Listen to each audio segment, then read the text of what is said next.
નમસ્કાર, શો ટાઈમમાં આપનું સ્વાગત છે. ઘોઘા તાલુકાના પીપરાળા ગામમાં 1.5 વર્ષ પહેલા નજીવી બાબતે આધેડની હત્યાના ગુનામાં પિતા પુત્રને અદાલતે આજીવન કેદની સજા ફટકારી છે.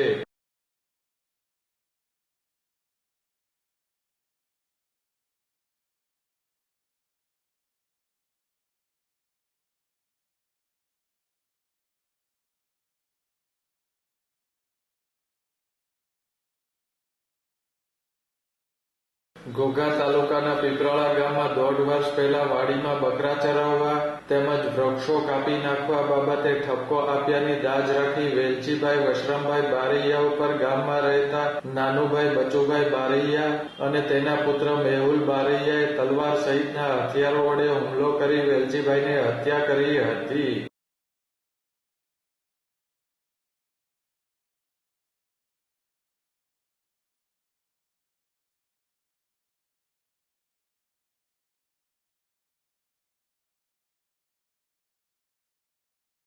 આ બનાવ અંગેનો કેસ ભાવનગરના ડિસ્ટ્રિક્ટ જજ એચ.એસ. મુલિયાની કોર્ટમાં ચાલી જતા સરકારી વકીલની દલીલો આધાર પુરાવા ધ્યાને લઈને અદાલતે પિતા પુત્રને કસૂરવાર ગણી આજીવન કેદની સજા અને રોકડ રકમનો દંડ ફટકાર્યો હતો.